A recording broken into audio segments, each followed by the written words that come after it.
Hello बच्चों। तो आप सभी बच्चों का नर्सिंग गुरुकुल के इस चैनल पे आप सभी बच्चों का एक बार फिर से स्वागत है। तो आइए आज हम लोग जो हमारा डिस्कशन चल रहा था, लास्ट क्लास में हमने देखा था मॉडल पेपर 2 का डिस्कशन हम लोगों ने किया था। आज हम लोग उसी सीरीज को आगे बढ़ाते हुए मॉडल पेपर 3 आप लोगों के सामने लेकर मैं आया हूँ। बच्चों, इस मॉडल पेपर को करने से पहले एक बार मैं आपको बता दूं जिस जिस भी क्वेश्चन को मैं सॉल्व कर रहा हूं, तो एक बार क्या करें, आप उसे पॉज करें।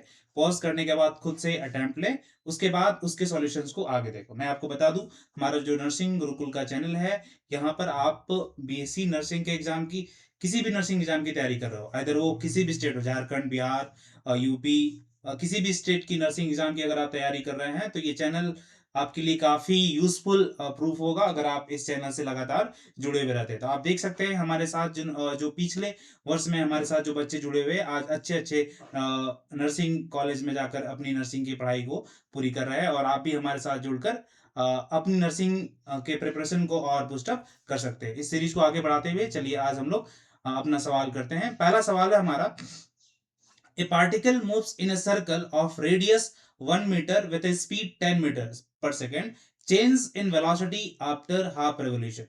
तो बच्चों की ये सर्कल की बात किया, मतलब कि पार्टिकल जो है वो हमारा एक सर्कुलर मोशन में रिवॉल्व कर रहा है। सर्कुलर मोशन में रिवॉल्व कर रहा है, ये हाफ सर्कुलर मोशन की बात कर रहा है। मतलब पार्टिकल ऐसे गया, और यहाँ पर अगर आप देखें, यहाँ पर पार्टिकल की वेलोसिटी की डायरेक्शन पता करना हो, तो किसी भी पॉइंट पे वेलोसिटी इसके टेंजेंट होती है। यहाँ पर वेलोसिटी हमारा ऐसे है, और जब ये हाफ रेवोल्यूशन कंप्लीट करेगा तो कुछ ऐसे हो जाएगा। तो अगर आप देखें कि वी आई ऐसे है हमारा, और वी एफ हमारा ऐसे है, तो अगर आप देखें तो यहाँ वी आई जो है वो माइनस ऑफ वी एफ है। बच्चों, तो अगर आप इसका चेंज डिफाइन कीजिएगा, तो चेंज जो होगा वो होता है फाइनल माइनस इनिशियल। तो फाइनल तो हमारा क्या है, माइनस वी आई लिख सकते हैं, minus V I. That is, अगर आप इसको सॉल्व कीजिएगा तो ये आपको मिलेगा -2 of we I.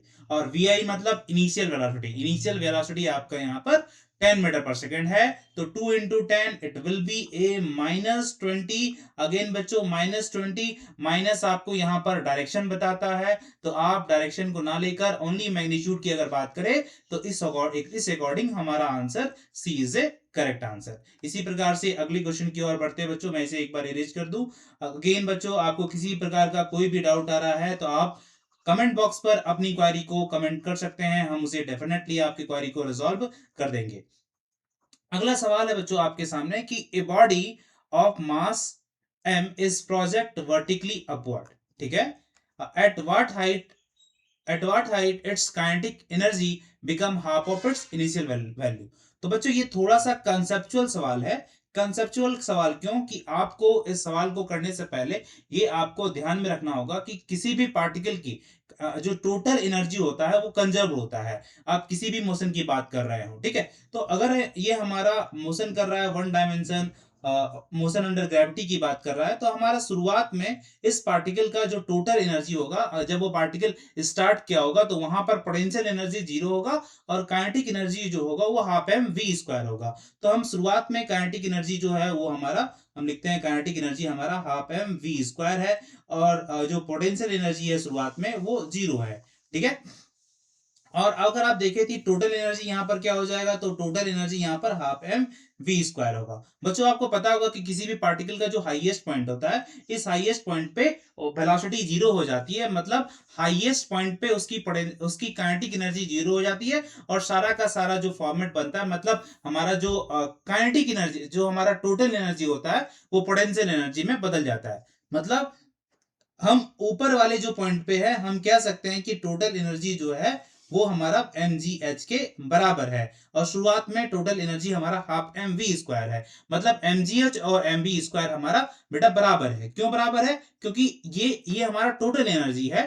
Total energy कभी भी नहीं बदलता, टोटल एनर्जी हमेशा कांस्टेंट होता है। तो शुरुआत में अगर total energy M V square था और लास्ट में एम जी एच है, तो दोनों बेटा बराबर है। ठीक है, अब हम लोग क्वेश्चन पे आते हैं। कहते हैं कि at what height it's kinetic energy becomes half. तो चलो बच्चों, अगर हम बात करते हैं कि चलो एच हाइट पे ये कहानी हो जाएगी, तो एच हाइट पे अगर हम टोटल एनर्जी की बात करें, तो एच हाइट पे हम लिखते हैं टोटल एनर्जी बराबर kinetic energy at h height, फिर potential energy at h height. ठीक है, तो हम मानते हैं कि जो हमारा पोटेंशियल एनर्जी टोटल एनर्जी है। टोटल एनर्जी हर जगह कंजर्व होती है, मतलब कि काइनेटिक एनर्जी में अप डाउन हो सकता है, काइनेटिक एनर्जी थोड़ा सा ज्यादा हुआ, पोटेंशियल एनर्जी कम हुआ, तो इस दोनों के प्लस माइनस से हमारा टोटल एनर्जी हमेशा कंजर्व होता है। तो मैं इस ई जो हमारा टोटल एनर्जी है उसके एच हाइट पे हम लिख सकता हूं सीधा एम जी इंटू एच। ठीक है बच्चों, और एच हाइट पे काइनेटिक एनर्जी बोला है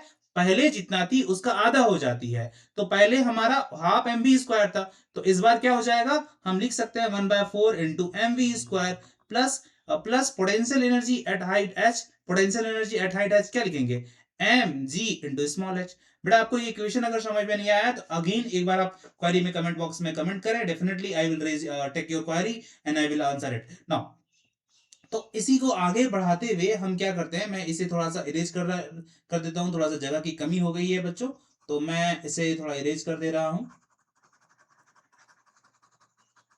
तो आई हमारा तो हमने देखा कि हाँ, हमने ये भी देखा था शुरुआत में कि जो हाफ एम वी स्क्वायर होता है वो एम जी एच के बराबर होता है। ठीक है बच्चों, तो अगर आप इसको ध्यान से देखें तो दिस इज, मैं लिख सकता हूं इसे, जो हमारा यहाँ पर half M V square 1/4 M V square है, इसे मैं एम जी एच बाय 2 लिख सकता हूं। तो M G H equal to M G H by 2 plus M G into small H. जब आप इसे सॉल्व कीजिएगा बेटा तो ये H इक्वल टू मिलेगा H/2। मतलब वो जो काइनेटिक एनर्जी होगी वो आधा कब होगी, टोटल हाइट के आधे पर। मतलब हमारा answer option B is our correct answer. थोड़ा मैंने डिटेल पे चले गए बेटा तो थोड़ा ज्यादा समय लग गया इस पे। तो अगेन ये सवाल बहुत अच्छा है, कुछ बच्चे इसे अलग तरीके से कर सकते हैं कि या वेलोसिटी निकालनी वहां पर, उसके बाद भी कर, उस तरह भी हमारा प्रोसेस होता है। बट हमारा एनर्जी कंजर्वेशन का एक रूल होता है कि आपका एनर्जी किसी भी पॉइंट पे कांस्टेंट होता है, तो आप इसे उससे अगर कीजिएगा तो काफी आसान होगा। चलो बच्चों, इसी प्रकार से हम आगे अगले क्वेश्चन की ओर बढ़ते हैं।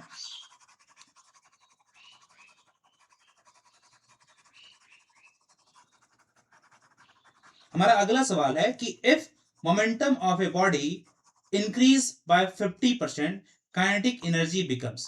देखो देखो बच्चों, मैं आपको बता दूं कि हमारा जो काइनेटिक एनर्जी होता है वो काइनेटिक एनर्जी का फॉर्मूला मोमेंटम्स के टर्म्स में मैं यहां से लिखना स्टार्ट करता हूं। काइनेटिक एनर्जी बराबर होता है पी स्क्वायर बाय 2 एम। ध्यान देना, हमारा कहता है कि अगर मैं मोमेंटम को बढ़ा दूं तो मोमेंटम 50% बढ़ गया, तो मान लेते हैं पी एफ जो है पी प्लस पी बाय 2 हो गया, मतलब ये हो गया 3 पी बाय 2। तो फाइनल हमारा जो काइनेटिक एनर्जी एफ मान लेंगे बच्चों, ये पी के जगह पर 3 पी बाय 2 का स्क्वायर डिवाइडेड बाय 2 एम करोगे तो ये तुम्हें मिलेगा 9 P square by 4 into 2 M. तो ध्यान देना, पी स्क्वायर बाय 2 एम तो पहले से था, ये हमारा काइनेटिक एनर्जी है, और 9/4 एक एक्स्ट्रा फैक्टर आया है। जब आप 9/4 को डिवाइड कीजिएगा 4/9 तो आपको 2.25 मिलेगा। तो हमारा आंसर यहां पर क्या हो गया, ऑप्शन सी, मतलब 2.25 टाइम्स हमारा जो काइनेटिक एनर्जी है वो बढ़ जाता है। आइए बच्चों अगले सवाल की ओर बढ़ते हैं। कहता है wire of same material but double length half radius is used extension. ये जो सवाल है बेटा वो आपका इलास्टिसिटी से है। इलास्टिसिटी जब भी आप पढ़ते हैं तो स्ट्रेस और स्ट्रेन के बात आती है। हमारा जो स्ट्रेन होता है डेल्टा एल हम लोग लिखते हैं एफ एल अपॉन ए वाई। एफ जो कि लोड बताता है, फोर्स हमारा लोड बताता है, एल जो लेंथ ओरिजिनल लेंथ है, ए हमारा एरिया, और वाई जो होता है वो यंग्स मॉडुलस ऑफ इलास्टिसिटी होता है, जो किसी भी मटेरियल का कांस्टेंट होता है। तो कहता है अभी हमारा डेल्टा एल है, अब क्या करते हैं कि इस डेल्टा एल की कहानी को क्या करता है, कहते हैं डबल कर देते हैं लेंथ को। एफ के साथ कोई छेड़छाड़ नहीं, इसको डबल कर दिए, और जो एरिया है, एरिया मतलब उसके क्रॉस सेक्शनल एरिया, जो हमारा वायर होता है ना, ऐसे मान लो ये वायर है, तो वायर का ये वाला जो शेप है बेटा वो हमारा सर्कल टाइप का आता है। सर्कल का एरिया होता है पाई आर स्क्वायर। तो यहां पर कहता है कि लंबाई त्रिज्या को जब हम आधे कर देंगे तो आप इसको लिखेगा जो हमारा डेल्टा एल डैश होगा, this is pi R by 2 का स्क्वायर इंटू वाई। ठीक है, तो आर बाय 2 स्क्वायर कीजिएगा तो ये हो जाएगा 2 FL अपॉन, ये फिर ये वाला जो 4 है वो ऊपर चला जाएगा, मैं सीधा यहाँ 8 लिख देता हूं, 8 into pi R square into Y. तो आप देखिएगा इसके जो पाई आर स्क्वायर है ना उसके जगह पर तो हम ए लिख सकते हैं। तो ये delta L dash is nothing else, it becomes क्या क्या बन जा रहा है, 8 FL अपॉन ए इंटू वाई। तो हमारा 8 गुना हमारा एक्सटेंशन बढ़ जाता है। इसी प्रकार हमारा ऑप्शन क्या हो जाता है, 4 answer, 4 is the correct answer. चलो बच्चों इसी प्रकार से अगले सवाल की ओर बढ़ते हैं। हमारा अगला सवाल है the hysteresis loop of area. जो हिस्टैरिसीस अगर तुम पढ़े होगे तो ये एक बनाना शेप होता है, जो आपको कोर्सिविटी, रेंटिविटी बताता है। ये आपका जो फ्लक्स होता है, मैग्नेटिक फ्लक्स डेंसिटी और मैग्नेटाइजिंग फील्ड, इनके बीच का ग्राफ होता है। ठीक है बच्चा, तो ये जो होगा ये आपको बताता है एनर्जी पर लॉस, एनर्जी लॉस पर साइकिल, मतलब एक साइकिल में कितनी एनर्जी हुई, ये बताता है हमारा हिस्टोलाइसिस लॉ। ठीक है, ये हमारा बनाना शेप का होता है, तो हमारा आंसर हो गया B. Pressure at a depth H in liquid doesn't dependent. आपको पता होगा कि प्रेशर जो होता है P equal to rho G H. Rho G H मतलब डेंसिटी, जी मतलब gravity, shape of the container बात ही नहीं किया, डेप्थ मतलब एच हाइट, नीचे जा रहे हैं तो वो आपको डेप्थ बताता है। तो इसी प्रकार से जो हमारा प्रेशर हो गया वो किसी शेप पे डिपेंड नहीं करता है, ये इंडिपेंडेंट ऑफ द शेप होता है। तो हमारा answer C is a correct answer. फिर कहता है कि a fluid flows faster in the narrow region. जैसे कि अगर मान लेते हैं कि जैसे ये हमारा, आपने एरियल वेलोसिटी का कंसेप्ट सुना होगा। जैसे यहाँ पर जो वेलोसिटी होती है, जैसे अगर ये हम v1 बोलते हैं, यहाँ v2 बोलते हैं, तो according to areal velocity conservation हम कह सकते हैं a1 v1 is equal to a2 v2 होता है। ये जो होता है बच्चों, ये आपका कंजर्वेशन ऑफ मास से होता है, फिर इसी से बर्नौली थ्योरम हम लोग पढ़ते हैं। तो this is a fluid flows faster in the narrow region due to conservation of mass। याद रखिएगा कि आपका जो एरियल वेलोसिटी का कंसेप्ट है वो आपका कंजर्वेशन ऑफ मास पे डिपेंड करता है। फिर अगला जो आता है वो है टर्मिनल वेलोसिटी। टर्मिनल वेलोसिटी का फॉर्मूला अगर मैं आपको देना चाहूं, v ऑफ t बराबर होता है 2/9 रो ऑफ क्या लिखते हैं, rho of solid minus rho of fluid, जो fluid, into g upon upon नीटा, ये होता है 2r²/9। तो r भी आ गया, डेंसिटी भी हमारा डेंसिटी भी आ गया, g भी आ गया, और विस्कोसिटी n तो हमारा है ही, तो तीनों आ गया। मतलब अगर इसके फॉर्मूला में देखिए 2r²/9 into rho S minus rho F, मतलब सॉलिड की डेंसिटी माइनस फ्लूइड की density upon Neeta, Neeta is a viscosity constant, और जी हमारा जो हमारा होता है ग्रेविटी। ठीक है, तो सारे चीज तो आ गए, रेडियस, डेंसिटी, विस्कोसिटी सारे आ गए। तो हमारा जो टर्मिनल वेलोसिटी होता है वो सब पे डिपेंड करता है। तो हमारा option D is a correct answer. हमारा जो अगला सवाल है वो है कि a body falls freely from a height 20 metre. देखो बच्चों, इस सवाल को करने से पहले आपको ये पता करना होगा कि कोई भी बॉडी अगर 20 मीटर हाइट से नीचे गिरती है तो समय कितना लगता है। तो टी बराबर होता है √2h/g। यहां से अगर आप टाइम निकालें तो दिस इज 2 इंटू 20/10, जी का वैल्यू 10 लेते हैं, तो आपका 2 सेकंड में ये पार्टिकल नीचे गिर जाती है। तो आपको nth सेकंड में पार्टिकल ने कितना डिस्प्लेसमेंट कवर किया, अगर आपको उसका फॉर्मूला याद है, Sn बराबर होता है u plus a/2 into 2n-1। ये हमारा एक फॉर्मूला होता है। ठीक है बच्चों, यहां पर ये बॉडी फॉल्स फ्रीली है तो इनिशियल वेलोसिटी 0 हो जाएगा। आपको पहला सेकंड के लिए अगर निकालना है तो 1 रख दीजिए n के जगह पर, दूसरा सेकंड के लिए निकालना है तो आप 2 सेकंड रख दीजिए। इन्होंने बोला कि आप रेशियो बताइए फर्स्ट सेकंड में और जो लास्ट सेकंड में कवर करता है, तो 2 सेकंड की तो बात ही कर रही है, लास्ट सेकंड हमारा दूसरा सेकंड होगा।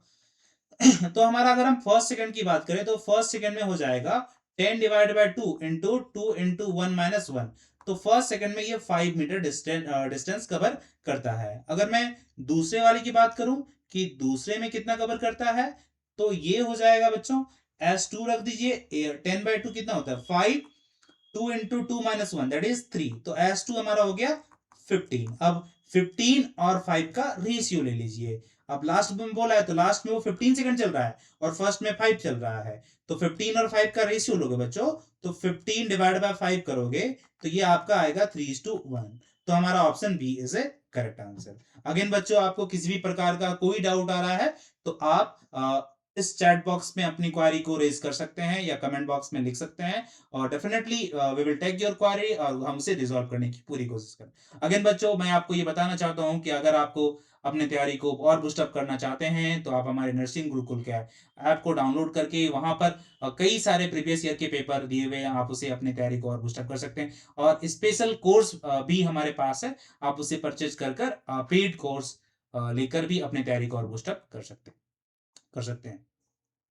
आइए बच्चों अगला सवाल करते हैं कि escape velocity from the earth is independent of. आपको मैंने कभी इससे पहले वाले जो हमारा मॉडल पेपर 2 का डिस्कशन हुआ था उसमें मैंने escape velocity का फॉर्मूला बताया था और यही सवाल वहां पर भी आया था। v बराबर था √2gm/r।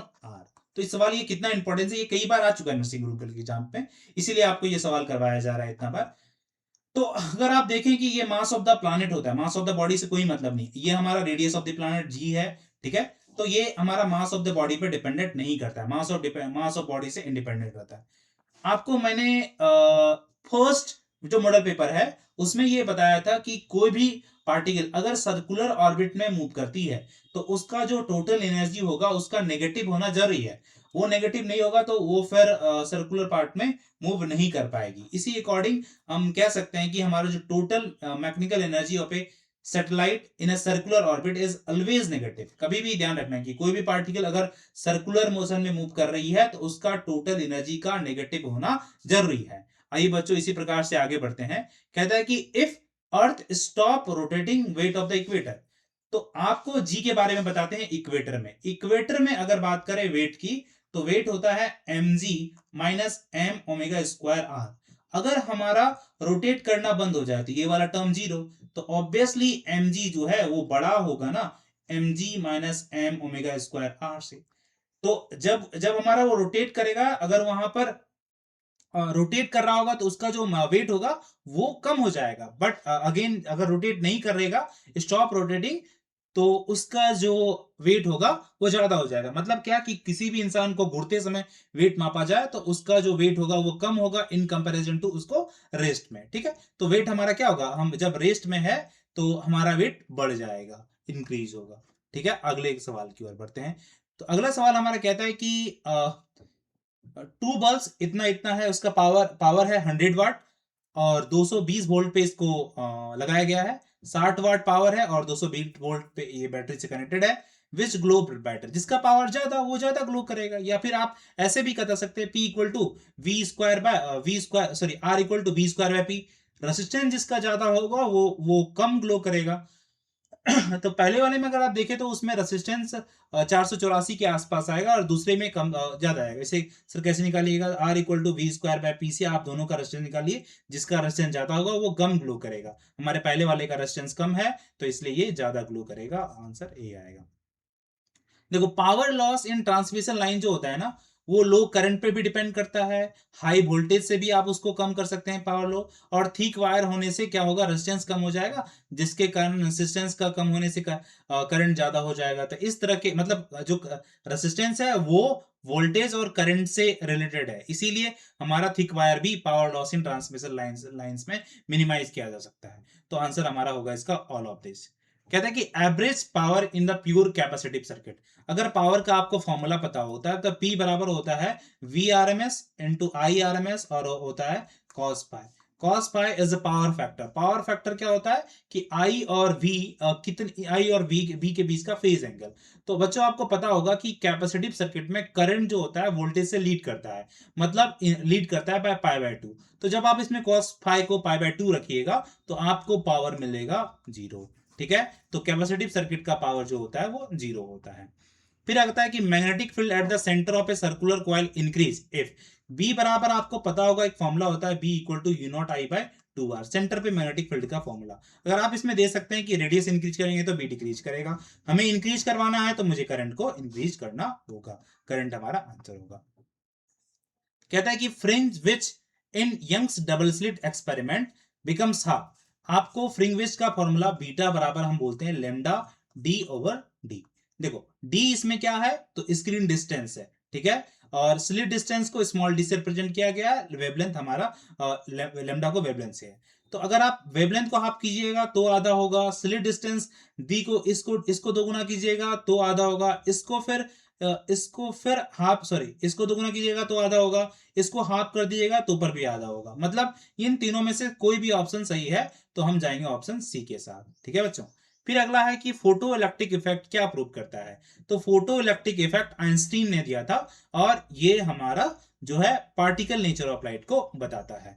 बाइंडिंग एनर्जी पर न्यूक्लियस किसका ज्यादा होता है। देखो दो चीज होता है, एक होता है बाइंडिंग एनर्जी और एक होता है बाइंडिंग एनर्जी पर न्यूक्लियस। बाइंडिंग एनर्जी जो है उस जो मेटल या जो एटम जितना ज्यादा हैवी है उसका बाइंडिंग एनर्जी उतना ज्यादा होगा। ठीक है। बट बाइंडिंग एनर्जी पर न्यूक्लियर हमेशा फेर मतलब आयरन का ज्यादा होता है, Fe का सबसे ज्यादा होता है बाइंडिंग एनर्जी पर न्यूक्लियर। फिर हमारा कहता है कि हाफ लाइफ का अगर फॉर्मूला आपको पता होगा बेटा, तो ये होता है T half equal to 0.693 by K. कि हमारा क्या होता है डिके कांस्टेंट, यहां पर लोग लैम्डा भी लिखते हैं। आप इसे केमिकल काइनेटिक्स में इसका अच्छा फॉर्मूला, मतलब इससे बहुत तरह का सवाल आपको वहां पर मिल जाएंगे।